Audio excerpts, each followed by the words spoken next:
What up, Dodgers Nation? Doug McCain here. You can follow me on Twitter and Instagram at DMAC_LA. And today we are joined by the Athletic Sam Blum. He does a fantastic job covering the Angels for the Athletic. Sam, thanks for rocking with us here on Dodgers Dugout. Of course, thanks for having me. So, Sam, we got to talk about this Angels team. We're going to talk a little about Shohei Ohtani, but leading up to all the Ohtani talk, kind of have to talk about the Angels. I mean, in June, they were hot. They won 11 of 14 games. They were season-high 8 games over 500, and they started to collapse. They started to spiral, started tail-spinning, losing 9 of 10 games. What has happened with the Angels since that June hot streak?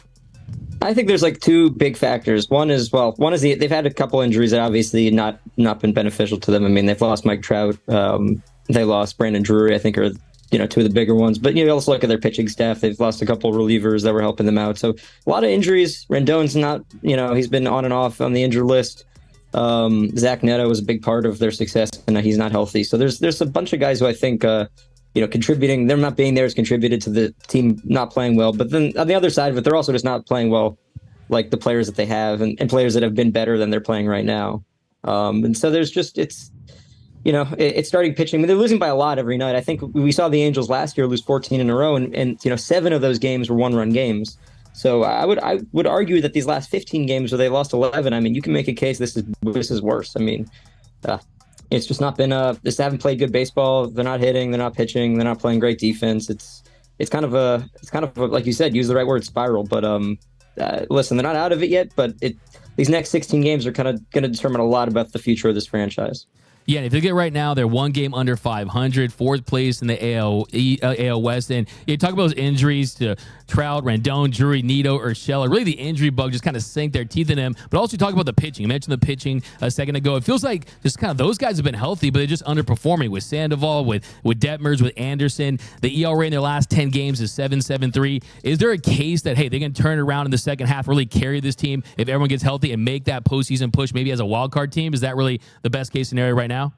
I think it's the best case scenario. Do I think it's likely to happen? No, just because I think if we watch enough of this team play to kind of get a sense of maybe what they are, and I'm not saying they're incapable of making the playoffs, because I think they could. They could go on a run, and they've been on a run, so they can always do that again. But to me, it's just, is it a full and complete roster? Not until everybody's healthy, maybe. And when that's the case, that might not be till it's too late, right? That might not be till September. And even then, if you get Logan O'Hoppe back, then there's been some regression of the hitters who have kind of been behind the plate. Matt Dice and Chad Wallach in particular have really struggled. So it's just there's a lot of reasons maybe you could kind of piece together that this team could win, but I don't necessarily look at them and say, hey, they're making up 5 games in the second half. And that's mostly just because they're not really playing competitive baseball right now. And they're going to need to use this roster to play competitive games right out of the chute. They got the Astros and the Yankees, 2 teams ahead of them in the wild card race. And then they go on a 9-game, and they play the Pirates, and then go on a 9-game road trip to enter the trade deadline. And if you're 5 games out at the trade deadline, I wouldn't be a team that's adding. I mean, that doesn't really make a ton of sense to me. So they're going to have to make some really tough choices. And I think that like you said, best case scenario is probably going for that 3rd wild card. I mean, it's not like they're that far out of the division, but they're not playing well enough to really think they're going to jump the Astros and the Rangers in the second half, and also the Mariners, who are also now a game ahead of them too.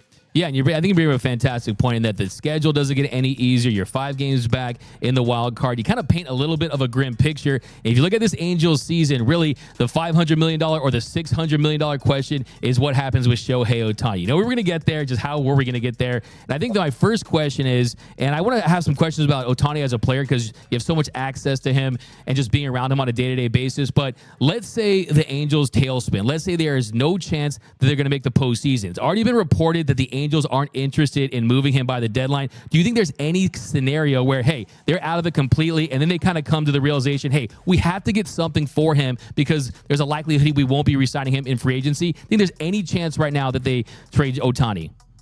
I mean, I don't want to say there's no chance. I mean, it was interesting. I actually asked Perry this question a couple of weeks ago, and that was when the Angels were tied for the 3rd wild card, I think. And so he was like, well, it's self-explanatory. Why would we, basically indicating why we will not trade him if we're going to, the way we're playing. So, but, there were still a lot of games to go before the deadline at that moment. And I mean, I even wrote a column about it. I said, this is that kind of comment doesn't make a lot of sense because you don't know where you're going to be at that point. And you don't want to say it's off the table especially since they would lose every. I mean, they would basically let him walk for a draft pick, and I don't think that's in any way, shape, or form going to help this team. I mean, if you're in the interest of winning baseball games, then keeping him if you have really no shot. Now, I think what does no shot really mean? And that's going to be the interesting kind of get a definition on what no shot means to maybe this Angels front office. If they're 7 games out, they might see themselves as still having a shot in the last 2 months and not wanting to trade him. Even if they have like a 5% playoff odds, they might still say, hey, there's a chance. Now, if they really lose in these next couple weeks and they're like 9 or 10 games out, then I start to think there's almost no justification for it. Outside of the hope that he's just going to want to resign here because he likes it here. So I don't know. I mean, it's really a tough question because you're dealing with a lot of dynamics. You're dealing with an owner who cares quite a bit about public image and quite a bit about, having bright and shiny objects. And Ohtani obviously kind of fits that mold in a lot of ways. He cares a lot about revenue, and Ohtani brings in a lot of revenue. So there's you could see the dynamics at play kind of manifesting themselves every single day with every development. Like if Shohei says he likes Mookie Betts at the All-Star game, like that's going to cause people to freak out. Like if he shakes his head because some reporter shouts, "Are you coming to Seattle?" Like that's going to get people going crazy. Like everything he does, I think he's well aware of the microscope that's kind of being focused in on him. And there's just so many things at play as it relates to him being traded. I just don't see any point in keeping him if you're completely out of the playoff race. You're going to want you got to put yourself in position to win next year. I mean, that's the goal, is to be winning. And so I think the Angels actually have an opportunity. When you have a guy like Ohtani, if you do trade him, you can get back enough that you're putting yourself in a position to be successful next year. Wherein if you just let him walk, you're really not. So I'm curious to see how it all plays out. I'm curious to see if they're willing to pay what it takes to retain him. And I'm curious to see if he's even willing to come back, because right now it's, the Angels aren't really playing very well. And that's kind of been an important factor, it seems, that they can put a winning team on the field. And they've so far been unable to show that that's possible. Yeah, and I think then the next question then becomes, and my read on the situation is, even if you were going to trade for him, even if you knew what is best for the organization, and that is you don't lose him, like you said, for a draft pick, you could get a king's ransom. You're talking about 4 or 5 top prospects, and you can really replenish that farm system and start looking for the future. But how much is pride a factor for Artie Moreno and not wanting to say, hey, we trade away the modern day Babe Ruth? He's the best player of this generation. He's a once in a sport type player. How much of that is weighing on their thought process? Hey, we don't want to be the organization that trade away Shohei Ohtani. We don't want the curse of Shohei Ohtani moving forward. Yeah, I mean, I think that could be part of it. To be honest with you, you just don't want to trade. You don't want to trade away the guy that's like bringing everyone to your games, and who's, when you do win games, the reason why you're winning games. And I just know that you have to make calculations, and you have to make cruel calculations and cold hard calculations in order to be able to really be a successful franchise. And I think that has been the one thing with the Angels, not just in this Ohtani situation, but in general, about, what is it that you really need to do? Like what is it that really will put you in position to win? And so often I think that Artie's looked at that and said, well, a superstar hitter. And so often they're not developing their own. And so they're getting guys on the back end of their career that just have no incentive to be any good anymore. Or don't, or just aren't good anymore because they're older, and they're, that's just the way time works. I don't know. I think that pride will be a big factor in that, but I also don't know who's making the final call. It's, Perry might have one opinion, and then you might have Artie with another. And, it's been documented that Perry can sway his boss, but I don't know if either of them believe it makes a lot of sense to trade Ohtani. I think that you really have to wait through these next 16 games to get a very clear picture of what makes the most sense. Because even right now, I wouldn't say it's the definite move.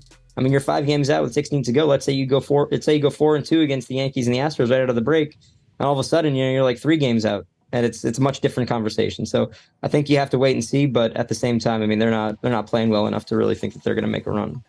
Yeah, no, absolutely. And if you look at where this Dodgers team is, where this Angels team is, the history between these two organizations, the history of Artie Moreno and the deal that fell through with the Dodgers a few years ago, it just feels like it's the last thing that he would want to do. But at the same time, we know the incumbent team, they always have the advantage. If you trade for a player, you really would have the inside track, hopefully signing him long-term. How much is the Angels' confidence that they can sign Shohei Ohtani long-term play into this? Are they confident they can bring him back to Anaheim? Because it kind of feels out there, if you see the insiders, they don't really think he's going to be back at Anaheim. But within the organization, what's your read on the situation? What I would say is the people who are on the outside making those kind of things like often don't really know, because I don't think even really the Angels front office or ownership knows, and I don't even know if Ohtani really knows, to be honest with you. He keeps all of this, and then you mentioned earlier that I have all this access to Ohtani, but I mean really nobody does. Like he does not do money. I mean the interviews you kind of see during the All-Star situation, a lot of that's very much tailored. It's part of the festivities, but he's very closed off among Angels reporters. Very friendly, but he's not like doing interviews outside of after he pitches. He's really not answering questions about his future. So I'm not really sure that there's a lot of people with inside sources on what he's really thinking. And so I would be cautious about kind of saying, oh, he doesn't want to come back, or he's definitely gonna come back. I don't think either of those things can really be said. The Angel, I mean, already said in the offseason spring training that he would consider going above the luxury tax threshold for the first time in order to re-sign Ohtani. So he said that, and he certainly can afford that. The question is, does he really want to do it? Is he actually willing to, what would end up amounting to, you'd lose a lot of money by going over that tax, and it would be an expensive venture for him. So the question is he really willing to do it?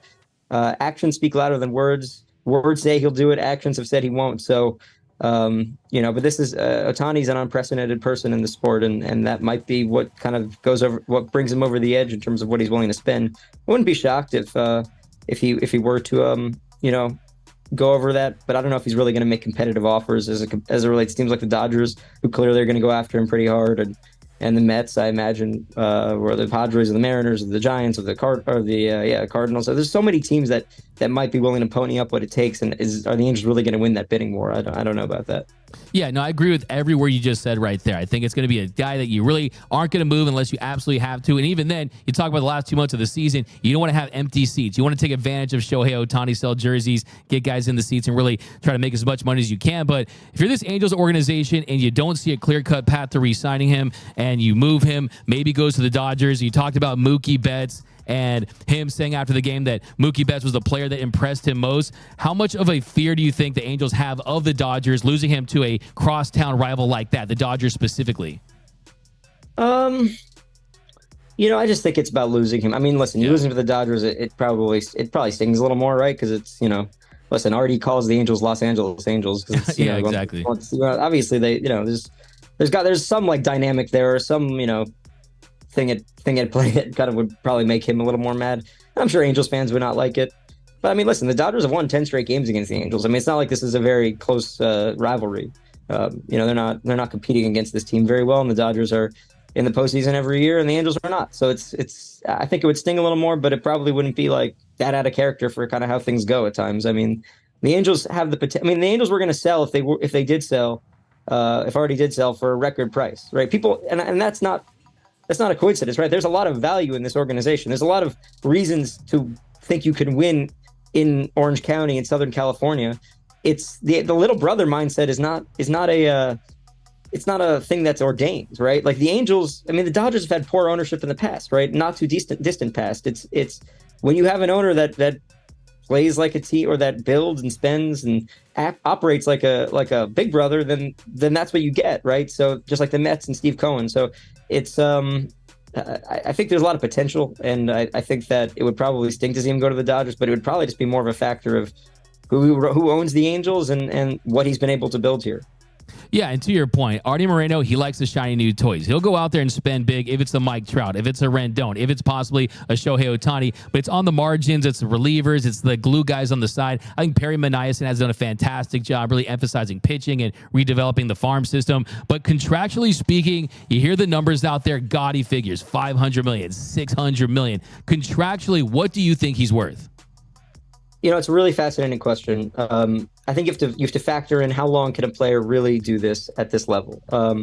Now, obviously, every year you see free agents who, I mean, when the Phillies signed Trey Turner to 11 years, I don't think that they're expecting Trey Turner at the age of 37 through 40 to be necessarily a very high level baseball player, especially since he relies so much on speed. And so I'm sure that whatever Ohtani makes, like the last couple of years of that contract, he's probably not going to be what he's doing right now. Like, that's just a fact. It's really hard to do what he does, and we already see things kind of come up here and there with his body, and when you get older, time is undefeated. So that's got to be a thing. But I imagine what you're really paying for are those first 2 or 3 years where you're going to have the best player in the sport. You're going to have every eyeball on you. And so, yeah, I mean, I think that he's probably worth 500, if not more. I mean, and so much of what you're worth is whatever somebody's willing to pay you. And you're gonna have bidders on there out there who's gonna want to make that best offer. And so he might get paid more than, what just like what a very standard market value would be for someone that's an elite pitcher and elite hitter at the same time, just because you want to outbid somebody. I could see, and I mean, if I were to put a value on it, I'm gonna guess he'll make 550 over the course of, 8 to 10 years, and that's just gonna be what. There could be there's also a lot of different ways it could go. You like I've heard maybe they'll like split up the contracts by hitting and pitching, or you put in incentives, or you have opt outs, or you could do any number of different things, or a super high AAV early on or later on, or whatever makes a lot of sense to kind of build what will, I'm sure, be the most expensive and most unique contract in baseball history. Yeah, it'll be very interesting to see contractually what he signs for, because obviously this is unprecedented. We've never seen a player of this caliber that can, if he's an elite pitcher, he's an elite hitter, he's an MVP. Even without pitching, he'd win MVP, right? On the same token, you got some of the big names out there. They got the Mets. They got more money than God. Stephen Cohen could throw $600 million his way. The Dodgers, they could throw $600 million that way. I mean, we're probably going to see $100 beers and $200 parking, but hey, it's going to be going to Shohei Ohtani, right? But when you look at the player of Ohtani, how good of a player he is, it feels like he's even gotten better. If you look at his numbers this season, the hard hit rate's up. If you look at the slug, the batting average is up. He came into this season as a hitter, he's hitting over 300 now. As someone that's around him on a daily basis, how have you seen him improve at the plate as a hitter? Just what kind of improvements has he made? What kind of adjustments has he made? Well, I mean, I think you're right. Like every year, he's kind of crazy. Like 2021 was the best year anyone's ever had until 2022, in my opinion. Now he's dropped off on maybe some of his power. And then he obviously is having an even better year, but his pitching was super good last year. And then, this year, I think he's kind of putting both together to some extent. Obviously, the pitching has been a little bit down at times, but it's still really good. And, hitters still are finding it very hard to hit off him, even though his walks are kind of an issue. In terms of mechanical adjustments, I mean, I don't see much. I mean, he's changed his bat. I'm not sure if that's played a role. He's talked about kind of where he places his hands. And that might be part of what's working for him. I think that he goes through he went through a slump of a month and a half ago where he couldn't hit anything. And then he comes out and, hits all those home runs in 1 week, and it's, he just gets red hot. I think it's interesting when he's doing well, he's able to hit the ball to the opposite field. That's something that, at the end of his first MVP season, he had almost no hits in the second half of the season onto the opposite field. And we're seeing him go, I think he purposefully goes that way at times. And when he's doing that, that's when you can tell he's red hot. When we saw that in that Texas series, I think he had 4 home runs, 3 of them went into the second deck and the opposite field. And so that's when he's really honing in on what's working. I mean, that you see those types of homers, and then you also see some 493-foot bombs that he pulls. Yeah, it's incredible. He comes into the season hitting 276 with a 532 slug. This year at the break, 302 with a 663 slug. He also leads the league in triples. Only 2 players have hit 300, slug 600, and led the league in triples, Willie Mays and Stan Musial. I mean, that is rare air. You talk about him going the other way. I read in his the book, I forgot who, I think it was Jeff Fletcher who wrote the book about Shohei Ohtani, who talks about how... Hi, Jeff. Sorry, go ahead. Oh, is that your guy? Yeah, no. Yeah, I mean, he talked about how he lived near the Isawa River, and he wouldn't want to pull the balls and land in the river because they want to waste all the balls. So that's why he would go to all field. So really it's helping him to this day. So incredible. And you talk about the hard hit velocity. I mean, you talk about his strikeout rate. I mean, it's incredible to see what he's been able to do at the plate. Also leads Major League Baseball with a 181 weighted runs created plus. You combine that with what he's doing on the mound, over 100 innings pitched, a 3.32 ERA, a strikeout rate at 32.4%. Now, you talk about the dominance. How long? I mean, it's just conceivably, could he do this for another 4 or 5 years? Or do you think at some point he's either a pitcher or a designated hitter? Or do you think he just tries this until he can't anymore? I would guess he's going to go for it until he can't anymore. I mean, it's it's kind of, I'm sure people don't like the idea of him not being able to do it anymore. But listen, I mean, all the best athletes in the earth are going to decline at some point. Now, I don't know. The thing about Ohtani is he kind of is unprecedented, so it's tough to really understand maybe when that might come. I think, you might look at this and say, 6 straight years of hitting and pitching every, he takes almost no days off. That's got to wear on you at some point. I mean, the WBC, I mean, it's just kind of been an insane run he's on. So, yeah, I mean, listen, I think I think that you expect three more years like this. I think you can expect that. I think it's fair to expect. I think anything beyond that is probably, it would just be nice, right? And I'm not saying he's not going to keep hitting and pitching. I just don't know if he's going to be a guy who's capable of hitting, upward of 50 homers and keeping like a sub 3 ERA at the same time. I mean, that's just a lot to ask of any mortal human being, and maybe he's not mortal. Who knows? But certainly is kind of another world at times. But I think you expect 3 more years. That's just my own opinion. I mean, who am I to say? But and then anything else, it wouldn't shock me, but it might be a lot to ask of someone because he's just turned 29, and I think if you kind of if he does this till he's 33, I mean, that would be extremely impressive.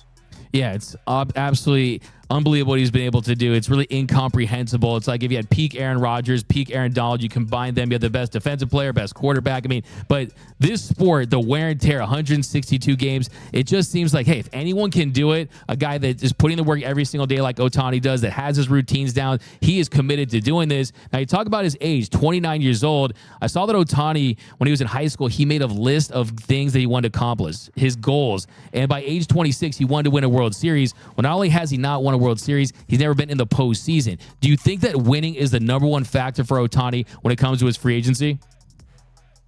Is it the number one? I mean, listen, I mean, the Rays might be the best team in baseball, but I think if they offered him, whatever contract they could, it probably wouldn't work.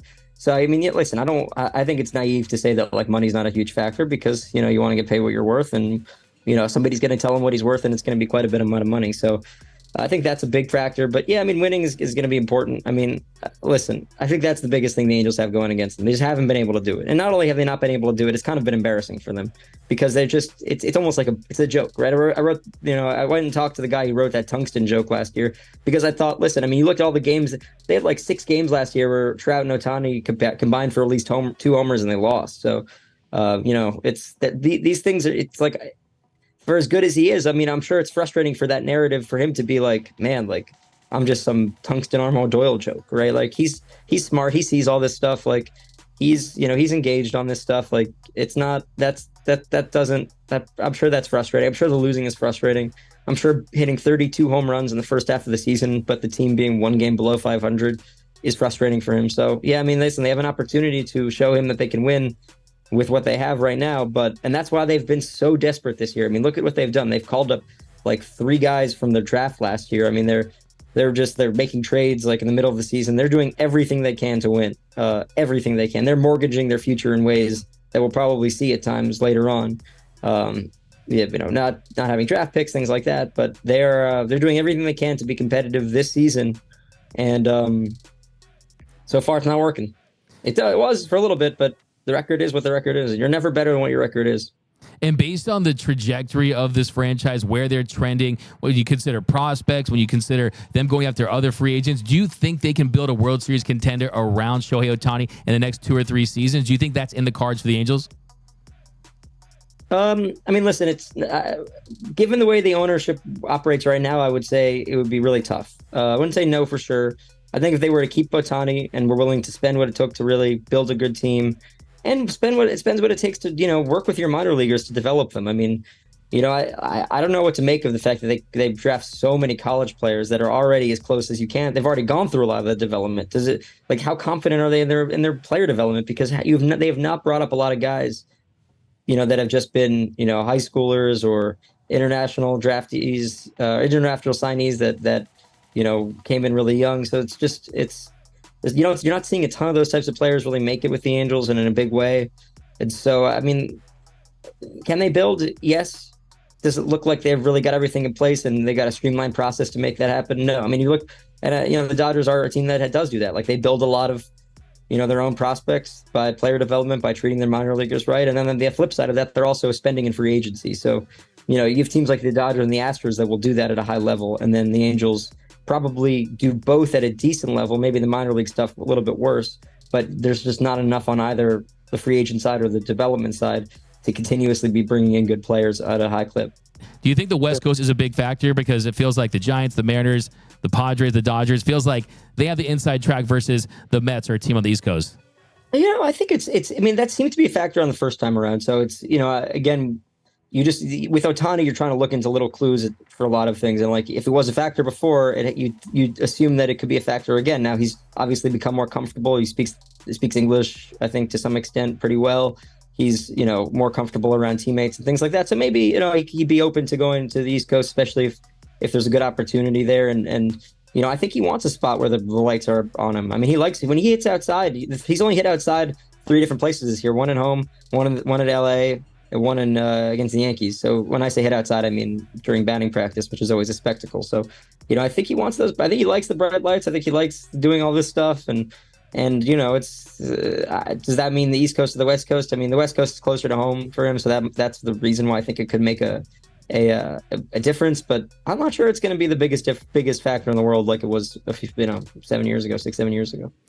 Yeah, I think what really stands out for me is, he's mysterious. You never know. It doesn't matter what an insider says. No one expected him to be with the Angels at this point. So it's really tough to say he's going to go here, he's going to go there. He wants to play on the East Coast, on the West Coast. I think at the end of the day, it's going to be one of the biggest questions, one of the most coveted. He's the most coveted free agent in the history of baseball. But the moment is now, Sam. 1, do you think he gets traded this season? And 2, where do you think he ends up signing? I do not think he'll get traded. I mean, it's not impossible, but I would be surprised, very surprised, just given all the factors we've already talked about. If he were to sign as a free agent elsewhere, I mean, I think a lot of people ordain the Dodgers as the favorite, and I tend to agree with that just for a couple factors. This is just my own speculation because, like I said, people don't really know these things. The reason why I would think it would be the Dodgers, if it was going to be not the Angels, he wouldn't require him to really move. I think likes being on the West Coast a little bit. I think the media and probably treat him in a similar way, probably get a similar type of the process here, and they're also going to pay him a lot. They can afford to pay him a lot. It seems to me that they've not mortgaged this year, but I don't think they really went all out this year, knowing that they wanted to get him. So those are the reasons why I think it would be likely if it's not the Angels. But I think that the teams that make a lot of sense, maybe the Giants, the Dodgers, and the Angels, I think are the 3 teams that probably have the best chance. And then maybe the Mets. But I don't know. We've seen Steve Cohen kind of talk about not being able to continue spending at that clip. So there. And, again, the Mets are in a similar position as the Dodgers, right? It's like, and the Padres are too. And the Dodgers, the Mets are in a similar position as the Angels, as are the Padres, teams that are just vastly underperforming. And, if he wants to go to a winner, those teams aren't winning. Yeah, well, you're going to be very popular with Dodgers fans with that answer. I just want to tell you that. And he's definitely going to be a great fit in LA if he does choose to sign here. But yeah, at the end of the day, it's going to be the most followed free agency in the history of Major League Baseball. And we appreciate your insight on all things Shohei Ohtani on the Angels. You can follow Sam Blum on Twitter at SamBlum3. He's an essential follow for all baseball fans. Sam, thank you for joining us today, my man. I hope Angels fans I hope nobody's like, oh man, the Angels writer predicts I'm going to the Dodgers. But it's. I just tweeted Shohei Ohtani Dodger confirmed. And I tagged you in it, so.